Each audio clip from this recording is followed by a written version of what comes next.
Olá, residente! Seja bem-vindo ao Onco-Ortopedia Online. Nessa aula, eu vou apresentar os pontos mais importantes de dois tumores produtores de cartilagem que são frequentemente cobrados na prova de título da Sociedade Brasileira de Ortopedia, que são o encondroma e o condrosarcoma de baixo grau.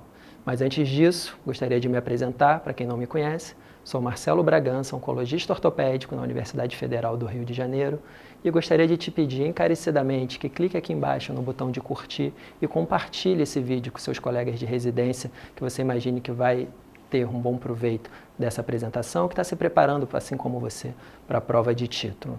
Então, essas duas neoplasias que vamos abordar agora são o encondroma e o condrosarcoma de baixo grau. Os tumores produtores de cartilagem compreendem um grande grupo de neoplasia, que inclui o osteocondroma e condroblastoma, o qual você pode ver na outra aula já gravada previamente.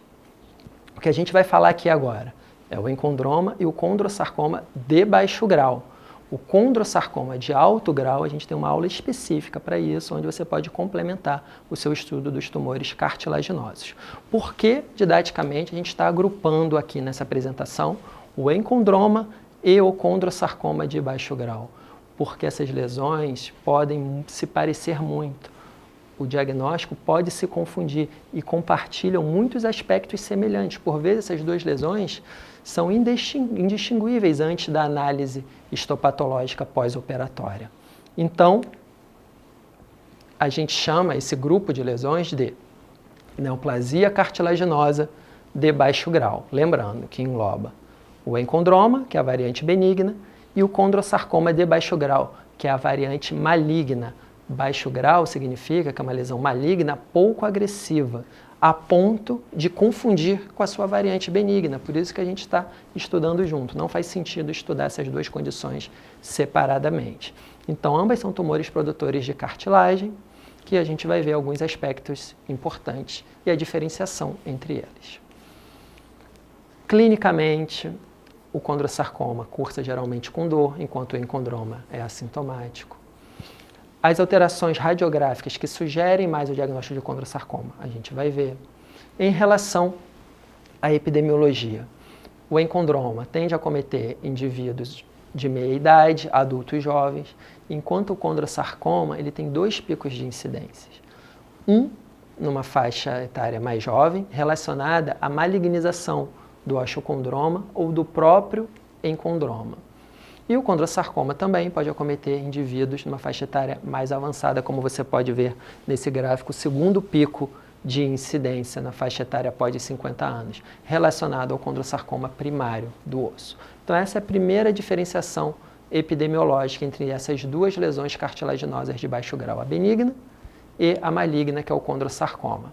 Em relação à localização também, nós temos que o encondroma ele tende a se localizar mais frequentemente ao redor do joelho, depois das mãos, né? Então lembre, o encondroma, questão de prova recorrente, o encondroma é o tumor ósseo benigno mais frequente da mão. Vejam, mais de 50% dos encondromas estão localizados nessa topografia, nesse segmento anatômico.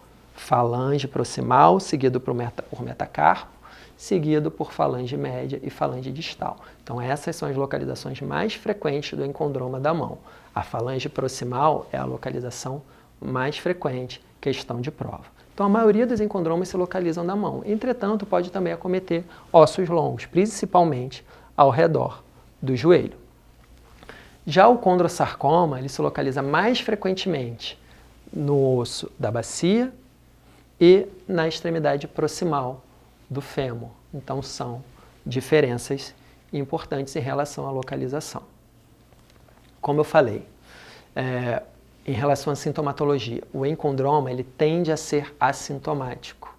Muitas vezes é um achado, o paciente faz um exame por um outro motivo e é identificada a lesão no fêmur ou na mão.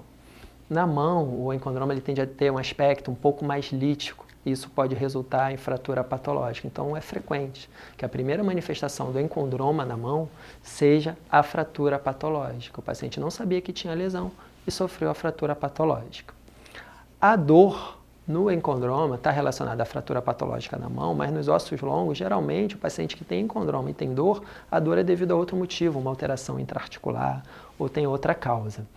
O encondroma propriamente que é sabido, diagnosticado como encondroma, que apresente dor, é uma suspeita de malignização, deve ser levantada essa hipótese. Ou seja, a dor ela é muito mais frequente no condrosarcoma, então é um ponto de diferenciação. Em relação ao tamanho, as lesões cartilaginosas, a gente consegue ver, lesão no raio-x, eu vou mostrar a imagem para vocês, e na ressonância, tem sinal de cartilagem no seu interior. Se ela tem mais do que 6 centímetros, é mais provável que ela seja um condrosarcoma. Se ela tem menos que 5 centímetros, é mais provável que ela seja um encondroma. Então aqui nós temos dois exemplos. Vejam, uma lesão lítica na metáfise proximal do húmero com áreas de calcificação no seu interior. O condrosarcoma, do outro lado, ele apresenta um aspecto muito mais lítico do que o encondroma, mas é muito difícil essa diferenciação. Então a gente está mostrando alguns aspectos que falam mais a favor de um ou do outro diagnóstico. Então aqui o exemplo da peça histológica, o condrosarcoma, para o qual a principal diferenciação, então isso é importante para você, tudo pode se confundir. Todos os aspectos, clínico, radiológico, por imagem, pode levar à confusão entre o diagnóstico do encondroma e do condrosarcoma, o que vai efetivamente determinar que aquela lesão é um condrosarcoma de baixo grau. A gente está falando da diferenciação entre encondroma e condrosarcoma de baixo grau. A lesão de alto grau não entra nessa discussão, é um capítulo à parte, porque isso não se confunde. A gente está falando de duas lesões que podem se confundir. O encondroma, a variante benigna, e o condrosarcoma de baixo grau, a variante maligna pouco agressiva. Qual é o ponto principal de diferenciação entre as duas lesões? Elas podem se confundir na imagem, mas na patologia, se o patologista identifica a neoplasia entremeada a tecido normal, como a gente está vendo aqui, tem áreas de neoplasia, áreas de neoplasia, e aqui a gente tem tecido medular normal. Isso define o condrosarcoma de baixo grau. Isso mostra que essa lesão não é um encondroma, é a presença de osso medular normal. Uma alteração na imagem que é mais sugestiva de condrosarcoma é a presença de erosão endosteal. Se a erosão endosteal, ou seja, na ressonância magnética, na tomografia computadorizada, a erosão da superfície interna do osso, maior que 2/3 dessa espessura, muito provavelmente essa lesão é um condrosarcoma de baixo grau e não é um encondroma. Está relacionado, essa positividade é superior a 90%. Então aqui o exemplo, a lesão pequena, sem erosão endosteal vista na ressonância magnética, que a superfície interna do osso íntegra. Isso é o oposto, a presença de erosão endosteal, ou seja, até destruição da superfície óssea, está 77 vezes mais associada a um condrosarcoma de baixo grau do que a um encondroma. Novamente, a mesma imagem, agora na ressonância magnética. A ruptura da cortical nem se fala, né? É um sinal extremo de agressividade e, quando presente, essa lesão é um condrosarcoma de baixo grau. A questão é, por que a gente fala da confusão? Porque essas características se sobrepõem. Existem condrosarcomas de baixo grau, o qual não apresenta essa característica. Mas se ela está presente, essa lesão não tem como ser um encondroma. Então a gente está falando de fatores que confundem e fatores que diferenciam. Entretanto, uma lesão pode ser menor que 5 centímetros, pode não ter erosão endosteal, pode não ter ruptura da cortical e ser um condrosarcoma de baixo grau, ter crescimento, ser uma lesão ativa. E o que vai diferenciar? É esse crescimento que eu mencionei e a avaliação histológica, o tecido normal, a neoplasia crescendo e deixando o tecido normal no interior dela. Isso é um aspecto destrutivo. Então esse é o principal ponto de diferenciação. A gente está levantando aqui alterações clínicas, alterações por imagem, que não nos deixam a dúvida. Que, se presente, a gente sabe que não é um condrosarcoma que não é um encondroma, que é efetivamente um condrosarcoma de baixo grau. Entretanto, todas essas características não têm que estar presentes num único caso. E mais recentemente, o que a gente também vem nos ajudando nessa diferenciação, vem nos auxiliando nessa diferenciação entre o encondroma e o condrosarcoma de baixo grau. É a ressonância magnética com captação dinâmica do meio de contraste, ou seja, se a lesão tem uma perfusão elevada, se tem uma captação muito intensa de contraste, isso é medido através de uma distribuição gráfica por tempo de captação do contraste, essa lesão é muito ativa, ela não pode ser um encondroma. Então, aqui a lesão pré-contraste, pós-contraste, pouca captação de contraste, enquanto a variante maligna, a captação do contraste é mais intensa. Como eu falei, a curva de perfusão é medida como uma tentativa de diferenciação. Se a lesão capta muito precocemente, ela tende a ser mais ativa. Então, a partir disso, se a gente tem uma lesão cartilaginosa, quando a gente vai decidir observar? Quando a gente vai decidir operar. Se essa lesão cartilaginosa, lítica, com áreas de calcificação, a gente vai ver exemplos aqui, na mão, a gente, mesmo tendo todos os indícios de ser um encondroma, a gente vai operar porque essa lesão tende a fraturar muito frequentemente, porque na mão o encondroma tende a ser mais lítico e resulta em fratura patológica. Nos ossos longos, a gente vai operar quando essa lesão tem fator de risco para que ela não seja um encondroma, para que ela seja um condrosarcoma de baixo grau. Quais são esses fatores de risco? A presença de dor, o tamanho maior que 5 centímetros, a localização pélvica, a presença de erosão endosteal, ruptura da cortical e crescimento são sinais inequívocos de que essa lesão é um condrosarcoma de baixo grau e deve ser operada. Então vejam, nem toda lesão cartilaginosa tem que ser operada, a não ser que seja localizada na mão pelo risco de fratura patológica ou por ter sinais de risco de que essa lesão seja um condrosarcoma de baixo grau. Então aqui é um exemplo de uma lesão que certamente é um encondroma. Lesão pequena, tem cerca de 3 centímetros na metáfise proximal do húmero, sem erosão endosteal, que tem sido feito o acompanhamento e demonstrado que essa lesão não cresceu. Observar se esse paciente ainda assim chega para nós queixando-se de dor, a gente deve diferenciar se a dor é realmente devido à neoplasia ou se é devido à irritação do manguito rotador, que é muito frequente nessa idade, nessa localização. Então, não basta só o paciente ter dor, a gente tem que atribuir a dor à neoplasia. E a dor, devido à neoplasia, ela acontece quando a neoplasia está crescendo. Então, um exemplo de lesão que deve ser observada. Como eu falei, o encondroma é o tumor ósseo mais frequente na mão. Isso cai toda hora na prova, questão múltipla escolha. Qual é o tumor ósseo mais frequente da mão? O encondroma. E esse é o encondroma da mão. Esse é o aspecto radiográfico do encondroma da mão. A localização mais frequente, a falange proximal, uma lesão lítica. Vamos fazer o exercício de descrever a radiografia. Uma lesão lítica intraóssea central no osso, veja na radiografia em AP e na radiografia oblíqua, a localização central no osso, com afilamento das corticais e focos de calcificação no seu interior. Esse é o aspecto radiográfico. E o tratamento cirúrgico está indicado, que consiste na curetagem e enxertia.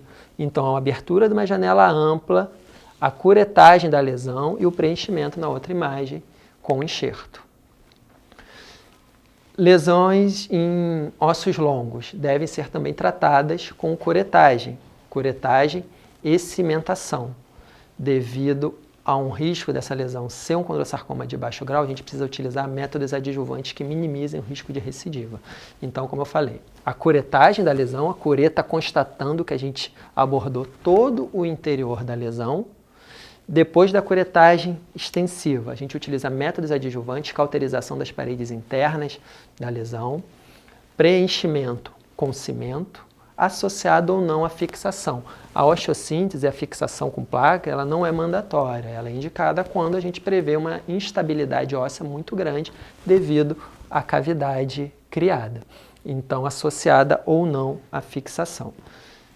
Nesse momento, vejam que eu não mencionei para vocês a biópsia. A biópsia não precisa ser feita previamente ao tratamento. A biópsia ela é incapaz de diferenciar um encondroma de um condrosarcoma de baixo grau. O condrosarcoma de baixo grau pode ter áreas idênticas no seu interior ao encondroma. Lembram que eu falei que é aquele aspecto macroscópico da invasão tecidual que vai diferenciar? E por vezes uma biópsia por agulha não permite isso. Então, qual é a nossa estratégia? Se a gente identifica aqueles fatores de risco que faz o paciente ter indicação cirúrgica, a gente vai operar e não realizar a biópsia prévia. Operando, curetando a lesão, enviando para o exame histopatológico, a gente vai obter o diagnóstico. Então, a biópsia não deve ser feita previamente. Claro que, após a curetagem, esse material é certamente enviado para análise anatomopatológica. Outro exemplo, na extremidade distal do fêmur, abertura ampla da janela, curetagem extensa, preenchimento com cimento ósseo e fixação do fêmur devido à instabilidade criada. Como eu disse, nesse momento, a gente não tem a certeza absoluta de que seja um condrossarcoma de baixo grau. A gente identificou fatores de risco. Nesse caso, eram o tamanho maior que 5 centímetros e a presença de dor por parte do paciente. A gente trata e a gente aguarda o resultado. A gente vai ter duas possibilidades. Ou vai receber o diagnóstico de encondroma ou de condrossarcoma de baixo grau. Mas a gente utiliza os critérios oncológicos para, se a gente tiver o pior resultado, que é o condrossarcoma de baixo grau, a gente assegurar que esse paciente foi tratado adequadamente com mínimo risco de recidiva. Por isso que a gente utiliza os métodos adjuvantes e os critérios oncológicos. Deve ser lembrado que o tumor cartilaginoso, ele facilmente se dissemina, se implanta em tecidos ao redor, porque as células se nutrem por difusão. Então, é muito importante a gente utilizar os princípios oncológicos para evitar disseminação ao redor. Obtendo o diagnóstico de um condrossarcoma de baixo grau, esse paciente já está tratado. O condrossarcoma de baixo grau, quando completamente intraósseo, ou seja, aquele condrossarcoma de baixo grau que confunde com encondroma, é um único tumor ósseo maligno que pode ser tratado dessa forma, com método intralesional, que não requer ressecção ampla. Então, se a gente obtém esse resultado depois, a gente já tratou o paciente da forma adequada. Mais um exemplo, uma lesão um pouco ainda maior do que a anterior, na mesma topografia, mesma localização, mesmo método de tratamento. Um paciente que não tinha dor, mas tinha uma lesão maior do que 5 centímetros, tinha 8 centímetros, e uma curva de perfusão aumentada.